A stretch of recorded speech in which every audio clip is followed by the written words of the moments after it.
കേരളത്തിലിപ്പോൾ പുഷ്പ തരംഗമാണ്. പുഷ്പ സിനിമ കണ്ട പലർക്കും തോന്നിയ ഒരു സംശയമുണ്ട്.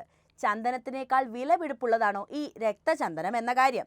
എന്നെ പോലെ തന്നെ അത്തരം ചിന്തകൾ പലരെയും അലട്ടിക്കാണും. കോടിക്കണക്കിന് രൂപ മൂല്യം വരുന്ന രക്തചന്ദനത്തെക്കുറിച്ച് സംസാരിക്കുന്ന പുഷ്പ സിനിമ കണ്ട് പ്രേക്ഷകരിൽ പലരും ആ സംശയത്തിന്റെ പിറകെ പോയിട്ടുമുണ്ടായിരിക്കും. പക്ഷേ ഈ കഥ നടന്ന സംഭവമാണ് എന്നതാണ് യാഥാർത്ഥ്യം. കൊള്ളക്കാരുടെ കഥകൾ ഒരുപാട് പറയാനുള്ള നമ്മുടെ നാട്ടിലെ ചിലരുടെ കഥയാണ് ഈ പുഷ്പയ്ക്കും പറയാനുള്ളത്. ഈ കഥയിലെ വ്യക്തികൾ മാത്രമേ സാങ്കല്പികമായിട്ടുള്ളൂ. ഈ കഥ നടക്കുന്നത് ആന്ധ്രാപ്രദേശിലെ ശേഷാചലത്താണ്. രക്തചന്ദനത്തിന്റെ വിപണി മൂല്യം മനസ്സിലാക്കി കാട് കയറിയവരുടെ ധൈര്യവും വീരത്വവും ഇന്നും ആ കാടുകളിൽ മുഴങ്ങിക്കേൾക്കുന്നുണ്ട്. ആ കാട്ടിൽ വെച്ചാണ് പുഷ്പയുടെ സംവിധായകൻ സുകുമാരൻ പുഷ്പയുടെ കഥ കണ്ടെടുക്കുന്നത്. അപ്പോൾ നമുക്ക് രക്തചന്ദനത്തെക്കുറിച്ചും ആ രക്തചന്ദനം വലുതാക്കിയ പുഷ്പയുടെയും കഥ പറയാം. ആന്ധ്രാപ്രദേശിലെ മറ്റപാറു എന്നൊരു കൊച്ചു ഗ്രാമത്തിൽ അരി വ്യാപാരിയായിരുന്ന തിരുപ്പതി റാവു നായിഡുവിൻ്റെയും വീരവാണിയുടെയും 6 മക്കളിൽ ഏറ്റവും ഇളയ കുട്ടിയായിട്ടായിരുന്നു സുകുമാരൻ എന്ന ഈ പുഷ്പയുടെ സംവിധായകൻ ജനിച്ചത്. പഠനാനന്തരം അധ്യാപനവുമായി പോകുന്നതിനിടയിലാണ് സ്ക്രിപ്റ്റ് റൈറ്റിംഗിലേക്ക് അദ്ദേഹം തിരിയുന്നത്. പിന്നീട് സിനിമകളിൽ അസിസ്റ്റന്റ് ഡയറക്ടറായി ജോലി നോക്കി. നിർമ്മാതാവ് ദിൽ രാജുവിനോട് കഥ പറഞ്ഞപ്പോഴാണ് 2004 അല്ലുവിന് കേരളക്കര മല്ലുവാക്കിയ ചിത്രം സംഭവിക്കുന്നത്. അതാണ് ആര്യ. ബോക്സ് ഓഫീസ് ഹിറ്റായ ആര്യയിലൂടെയാണ് അല്ലു അർജുനും നല്ലൊരു ബ്രേക്ക് കിട്ടുന്നത്. ഇന്ന് 500 കോടി രൂപ ബജറ്റിൽ പാൻ ഇന്ത്യൻ അപ്പീലുള്ള പുഷ്പയിൽ എത്തി നിൽക്കുകയാണ് സുകുമാരൻ്റെ സംവിധാന മികവ്. രക്തചന്ദനത്തിലേക്ക് വരാം. പുഷ്പ 2 ദ റൈസ് സിനിമ ലോകത്തെ മുഴുവനായി പിടിച്ചു കുലുക്കിക്കൊണ്ടിരിക്കുകയാണ്. രക്തചന്ദനം അഥവാ ചുവന്ന ചന്ദനം അനധികൃതമായി കാട്ടിൽ കയറി മുറിച്ചെടുത്ത് കച്ചവടം നടത്തി പെട്ടെന്ന് സമ്പന്നനായി മാറുന്ന പുഷ്പരാജ് എന്ന അല്ലു അർജുൻ കഥാപാത്രത്തെയാണ് സിനിമ കേന്ദ്രീകരിക്കുന്നത്. എന്നാൽ യഥാർത്ഥത്തിൽ എന്താണ് ഈ ചുവന്ന ചന്ദനം? എന്തുകൊണ്ടാണ് അതിന് ഇത്രയും വിലയേറുന്നത് എന്ന് ചിന്തിച്ചിട്ടുണ്ടോ? എന്താണ് ഈ ചുവന്ന ചന്ദനത്തടിയെ വിലമതിപ്പുള്ളതാക്കുന്നത്? ആന്ധ്രാപ്രദേശ്, തമിഴ്നാട്, കർണാടക എന്നീ സംസ്ഥാനങ്ങളിൽ കാണപ്പെടുന്ന ഉയർന്ന വിലയുള്ളതും അപൂർവവുമായ വൃക്ഷമാണ് ഈ ചുവന്ന ചന്ദനം. ഇത് ഉയർന്ന നിലവാരമുള്ള ഫർണിച്ചറുകൾ, കൊത്തുപണികൾ, അലങ്കാര വസ്തുക്കൾ എന്നിവയ്ക്ക് ഉയർന്ന ഡിമാൻഡുള്ള മരമാണ് ചന്ദനം. ചുവന്ന ചന്ദനത്തിന്റെ വില അതിന്റെ ഗുണനിലവാരം, അപൂർവത, ആവശ്യം എന്നിവയെ ആശ്രയിച്ച് ഗണ്യമായി വ്യത്യാസപ്പെട്ടിട്ടുണ്ട്. ചുവന്ന ചന്ദനത്തിന്റെ ശരാശരി വില കിലോഗ്രാമിന് 50,000 രൂപ മുതൽ 1 ലക്ഷം രൂപ വരെയാണ്. പ്രീമിയം ഗുണനിലവാരമുള്ള ചുവന്ന ചന്ദനത്തിന് കിലോഗ്രാമിന് 2 ലക്ഷം രൂപ വരെ ലഭിക്കുമത്രേ. പരമ്പരാഗത വൈദ്യശാസ്ത്രത്തിൽ കാലങ്ങളായി ഉപയോഗിക്കുന്നവയാണ് ഈ സാന്തലോൺ. ഇത് ചന്ദനത്തടിയിൽ നിന്നാണ് ഉണ്ടാക്കിയെടുക്കുന്നത്. ആന്റി ഇൻഫ്ലമേറ്ററി ഗുണങ്ങൾ ഏറെയുള്ള സാന്തലോൺ സന്ധിവാതം, ചർമ്മ അണുബാധകൾ തുടങ്ങിയ രോഗങ്ങൾക്കും ഉപയോഗിക്കാവുന്നതാണ്. ഇതിന്റെ ആന്റിസെപ്റ്റിക് ഗുണം മുറിവുകൾ ഉണക്കുന്നതിനും അണുബാധ തടയുന്നതിനും ചർമ്മത്തെ സഹായിക്കും. ചർമ്മത്തെ മെച്ചപ്പെടുത്തുന്നതിനും സൗന്ദര്യം വർദ്ധിപ്പിക്കുന്നതിനും ചന്ദനം മികച്ച ഒരു കൂട്ടാണ്. ഒപ്പം ഇത് ദഹനത്തെ സഹായിക്കുകയും വയറുവേദന, ദഹനക്കേട് തുടങ്ങിയ പ്രശ്നങ്ങൾ കുറയ്ക്കുകയും ചെയ്യുന്നുണ്ട്. മുഖക്കുരു ഉൾപ്പെടെയുള്ളവയ്ക്കും ചർമ്മത്തിന്റെ മൊത്തത്തിലുള്ള ആരോഗ്യം മെച്ചപ്പെടുത്തുന്നതിനും ചന്ദനം പ്രധാന പങ്കാണ് വഹിക്കുന്നത്. അനധികൃതമായി പോലും കടത്തുന്ന തടികളുടെ ലഭ്യത കുറവായതിനാലും ഉയർന്ന ഡിമാൻഡ് ഉള്ളതുകൊണ്ടും ചന്ദനക്കടത്ത് കൂടുതലായി വ്യാപിച്ചുകൊണ്ടിരിക്കുകയാണിപ്പോൾ. റിപ്പോർട്ടുകൾ പ്രകാരം 2016-2020 കാലയളവിൽ ഏകദേശം 20,000 ടൺ ചുവന്ന ചന്ദനമാണ് ഇന്ത്യയിൽ നിന്ന് കടത്തിയത്. ഒന്ന് നോക്കിക്കേ എത്രത്തോളമാണ് ഇവിടെ കള്ളക്കടത്ത് നടക്കുന്നത് എന്ന്. കാട്ടിൽ വളരുന്ന ഈ ചുവന്ന മരത്തിന് 5 കോടി രൂപ വരെ വിലയുണ്ടെന്ന് പറഞ്ഞാൽ നമ്മൾ അങ്ങനെയും ഇങ്ങനെയും ഒന്നും വിശ്വസിക്കാൻ പോകുന്നില്ല. എന്നാൽ കോടികൾ വിലയുള്ള ആ മരമാണ് പുഷ്പയിലെ പ്രധാന കഥാപാത്രം തന്നെ. ആ കഥാപാത്രത്തെ ചുറ്റിപ്പറ്റിക്കൊണ്ടാണ് കഥ നടക്കുന്നത്. പുഷ്പ 1ലും രക്തചന്ദനമായിരുന്നു പ്രധാന കഥാപാത്രം. അതിവിശിഷ്ടമായ ശേഷാചലം രക്തചന്ദനമാണ് സിനിമയെ മുന്നോട്ട് നയിക്കുന്നത്. നമുക്ക് കൂടുതൽ പരിചയമുള്ള ചന്ദനവുമായി ഈ രക്തചന്ദനത്തിന് വലിയ ബന്ധമില്ലെന്ന് ആദ്യം തന്നെ പറയട്ടെ. രക്തചന്ദന മരത്തിന്റെ ശാസ്ത്രനാമം ടെറോകാർപ്പസ് സ്റ്റാൻഡിലിനസ് എന്നാണ്. സസ്യശാസ്ത്ര പ്രകാരം ഇവ വ്യത്യസ്തമായ ഫാമിലിയിൽ ഉൾപ്പെടുന്ന 2 മരങ്ങളാണ്. നമ്മുടെ നാട്ടിലെ വേങ്ങയുമായി സാദൃശ്യമുള്ള മരമാണ് ഈ രക്തചന്ദനം. കരിവേങ്ങ, ചെഞ്ചന്ദനം എന്നീ പേരുകളിലും ഇവ അറിയപ്പെടുന്നുണ്ട്. ഈ മരം ഫാബേസി സസ്യകുടുംബത്തിൽ ഉൾപ്പെടുന്നവയാണ്. വംശനാശ ഭീഷണിയിലായിരുന്ന രക്തചന്ദനത്തെ ആന്ധ്രാപ്രദേശ് വനം വകുപ്പ് ഒരു സംരക്ഷിത വൃക്ഷമായി പ്രഖ്യാപിച്ചിട്ടുമുണ്ട്.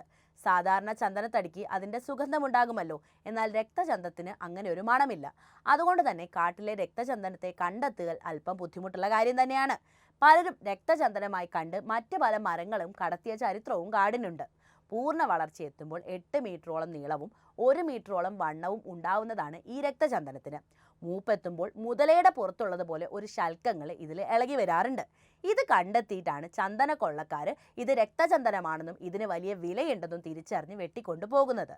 3 വർഷം കൊണ്ട് 5 മീറ്ററോളം വളരുമെങ്കിലും നന്നായി വണ്ണം വെച്ച് കാതൽ രൂപപ്പെടാൻ ചുരുങ്ങിയത് ഒരു 25 വർഷമെങ്കിലും വേണ്ടിവരും.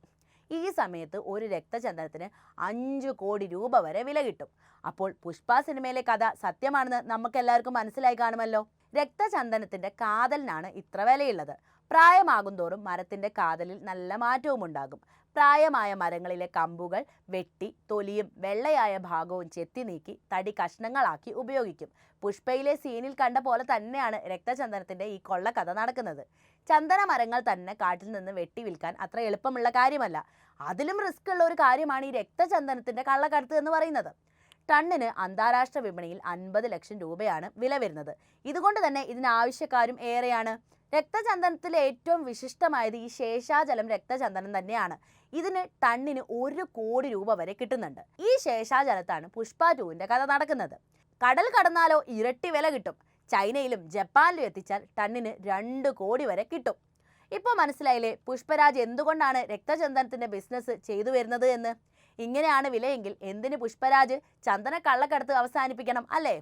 പൂർവ്വഘട്ട മലനിരയിൽ ആന്ധ്രാപ്രദേശിൽ ഏതാണ്ട് 5200 ചതുരശ്ര കിലോമീറ്ററോളം വരുന്ന ശേഷാചലത്തിലെ രക്തചന്ദനത്തിന് ആഗോള വിപണിയിൽ നല്ല മാർക്കറ്റ് ഉണ്ട്.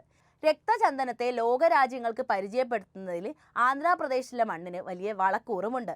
ലോകത്തിലെ ഏറ്റവും നല്ല രക്തചന്ദന മരങ്ങൾ വളരുന്നത് ഈ ആന്ധ്രാപ്രദേശിലാണ്.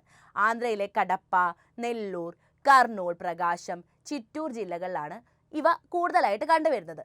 മുഖകാന്തി വർദ്ധിപ്പിക്കാനാണ് രക്തചന്ദനം പ്രധാനമായും നമ്മൾ ഉപയോഗിക്കുന്നത്. പേസ്റ്റ്, ക്രീം, ലോഷൻ, മരുന്നുകൾ, സോപ്പുകൾ തുടങ്ങിയവയിലൊക്കെ ഇവ ഉപയോഗിക്കാറുണ്ട്. ചൈനയും ജപ്പാനും ഗൾഫ് രാജ്യങ്ങളും ഇത് വാങ്ങുന്നത് ഫർണിച്ചർ നിർമ്മിക്കാനും മാലയും സംഗീത ഉപകരണങ്ങളും ചതുരംഗ കരുക്കളും ഒക്കെ ഉണ്ടാക്കാനാണ്. ഇന്ത്യയേക്കാൾ വലിയ മാർക്കറ്റ് ഇന്ന് ചൈനയും ജപ്പാനുമാണ് ഈ രക്തചന്ദനത്തിന് ഉണ്ടാക്കിയെടുത്തിട്ടുള്ളത്. ആന്ധ്രാപ്രദേശ് സർക്കാരിന് 2018 ഒറ്റ വർഷം കൊണ്ട് മാത്രം 1000 കോടി ഇടപാട് ഇതുവഴി കിട്ടിയിട്ടുണ്ട്. ഇപ്പം തന്നെ മനസ്സിലാവുമല്ലോ എന്താണ് ഈ രക്തചന്ദനത്തിന്റെ മൂല്യമെന്ന്. അന്ന് ബാബ രാംദേവ് മാത്രം 200 കോടിയുടെ രക്തചന്ദനം വാങ്ങിയത് വലിയ വാർത്തയായിട്ടുണ്ടായിരുന്നു. ആന്ധ്രാപ്രദേശിൽ നിന്നും ചെന്നൈ തുറമുഖം വഴി ചൈനയിലേക്കും മറ്റും വൻതോതിൽ രക്തചന്ദന തടികൾ കടത്താറുണ്ട്. ഒരു പരിധിവരെ ഉദ്യോഗസ്ഥ രാഷ്ട്രീയ ഒത്താശയോടെയാണ് ഇതൊക്കെ നടന്നു പോരുന്നത്. കള്ളക്കടത്തിനെ കുറിച്ച് വിവരം നൽകുന്നവർക്ക് തടി വിറ്റ് കിട്ടുന്ന തുകയുടെ 20% നൽകി പോരാറുണ്ട്. നമുക്ക് പശ്ചിമഘട്ടം പോലെയാണ് ആന്ധ്രയിൽ ഈ പൂർവ്വഘട്ടം എന്ന ഈസ്റ്റേൺ ഗട്ട്സ്. ഈ പൂർവ്വഘട്ടത്തിന്റെ ഭാഗമാണ് ഈ ശേഷാചലം മലനിരകൾ. പ്രീ കാംബ്രിയൻ കാലഘട്ടത്തിലാണ് സവിശേഷമായി ഈ മലനിരകൾ രൂപപ്പെട്ടത് എന്നാണ് ഭൗമശാസ്ത്രജ്ഞർ പറയുന്നത്. ഇവയുടെ അതിരുകൾ പടിഞ്ഞാറ് രായലസീമ ഉയർന്ന പ്രദേശങ്ങളും വടക്ക് ഞാന്ത്യാൽ താഴ്വരയുമാണുള്ളത്. ഈ കുന്നുകളിൽ അടങ്ങിയിരിക്കുന്നത് മണൽക്കല്ലും ചുണ്ണാമ്പുകല്ലുമായി ഇടകലർന്ന ധാതുക്കളാണ്. അതാണ് ശരിക്കും രക്തചന്ദന മരങ്ങളുടെ കൂട്ട് തന്നെ. ജലാംശം, അസിഡിറ്റി, വായുസഞ്ചാരം, പോഷകാംശങ്ങളുടെ ലഭ്യത തുടങ്ങിയവയൊക്കെയാണ് രക്തചന്ദനത്തിന്റെ ക്വാളിറ്റി നിശ്ചയിക്കുന്നത്. അതിനാൽ മറ്റെവിടെ വളർന്നാലും ഈ കാലാവസ്ഥയുടെ പ്രത്യേകത മൂലം ശേഷാചലം രക്തചന്ദനത്തിന്റെ ഗുണനിലവാരം മറ്റൊന്നിനും കിട്ടില്ല എന്ന് പരക്കെ പറയാറുണ്ട്. ലോക പ്രശസ്ത തീർത്ഥാടന കേന്ദ്രമായ തിരുപ്പതി ഈ മലനിരകളിലാണ് ഉള്ളത്. അഞ്ജനാദ്രി, ഗരുഡാദ്രി, നാരായണാദ്രി, നീലാദ്രി, ശേഷാദ്രി, വെങ്കിടാദ്രി, വൃഷഭദ്രി എന്നിങ്ങനെ 7 കൊടുമുടികളാണ് ഈ മലനിരകളിൽ ഉള്ളത്. ഏറ്റവും ഉയരം കൂടിയ മലയ്ക്ക് സമുദ്രനിരപ്പിന് മുകളിൽ 600 മീറ്റർ ഉയരം വരെയുണ്ട്. ഹൈന്ദവ പുരാണങ്ങളിൽ പരാമർശിക്കുന്ന സർപ്പരാജാവായ ആദിശേഷന്റെ 7 തലകളെയാണ് 7 മലകൾ പ്രതിനിധീകരിക്കുന്നതെന്നും വിശ്വസിക്കപ്പെടുന്നു. ശ്രീ വെങ്കടേശ്വര ദേശീയോദ്യാനം ഈ മലനിരകളിലാണ് സ്ഥിതി ചെയ്യുന്നത്. മാത്രവുമല്ല 2010 ഇത് ഒരു സംരക്ഷിത ജൈവമണ്ഡലമായി പ്രഖ്യാപിച്ചിട്ടുമുണ്ട്. തങ്ങളുടെ കാട്ടിൽ വളർന്നു നിൽക്കുന്നത് ഒരു വിശേഷപ്പെട്ട സാധനമാണ് എന്നല്ലാതെ കോടികൾ തരുന്ന വൃക്ഷമാണെന്ന് ശേഷാചലക്കാർക്ക് ആദ്യ കാലഘട്ടത്തിൽ അറിയില്ലായിരുന്നു. ആദ്യകാലത്തൊക്കെ ഒറ്റപ്പെട്ട മോഷണ സംഘങ്ങളായിരുന്നു ഇവിടെ ഉണ്ടായിരുന്നത്. അവർ കാട് കയറി മരം വെട്ടിക്കൊണ്ടുപോകും. എന്നാൽ 80കളിലും 90കളിലുമാണ് പുഷ്പ സിനിമയിൽ കാണുന്നത് പോലെ രാഷ്ട്രീയ മാഫിയ സംഘങ്ങളുടെ പിന്തുണയോടെ അതൊരു സിൻഡിക്കേറ്റായി രൂപാന്തരപ്പെടുന്നത്. ആന്ധ്ര രാഷ്ട്രീയത്തിൽ 2 മാഫിയാണ് പ്രധാനമായും ഉണ്ടായിരുന്നത്. ഒന്ന് ഖനന മാഫിയ, രണ്ടാമത്തേത് ഈ രക്തചന്ദന മാഫിയ. 90കളിൽ പന്തലിച്ച രക്തചന്ദന മാഫിയയുടെ കഥയാണ് പുഷ്പയ്ക്ക് പറയാനുള്ളത്. നമ്മുടെ പുഷ്പരാജിനെ പോലെ ഒരുപാട് പേർ ഇവിടെ ഭാഗ്യപരീക്ഷണം നടത്തിയിട്ടുണ്ട്. കോടികൾ വിലയുള്ള ആ രക്തചന്ദനത്തിന് വേണ്ടി എത്രയോ പേർ ചോരയും വിയർപ്പും ഒഴുക്കിയ മണ്ണ് കൂടിയാണ് ഈ ശേഷാചലം. അപ്പോൾ പുഷ്പ സിനിമ നിങ്ങൾ കണ്ടിട്ടുണ്ടോ? നിങ്ങളുടെ അഭിപ്രായം എന്തായാലും കമൻറ്റിൽ രേഖപ്പെടുത്തണേ. അപ്പോൾ രക്തചന്ദനത്തിൻ്റെ വിലയും അതിൻ്റെ മതിപ്പും മനസ്സിലായല്ലോ. ഈ അറിവുകൾ എല്ലാവരിലേക്കും എത്താൻ വീഡിയോ ഒന്ന് ലൈക്ക് ചെയ്യാനും ഷെയർ ചെയ്യാനും പ്രത്യേകം ശ്രദ്ധിക്കുമല്ലോ.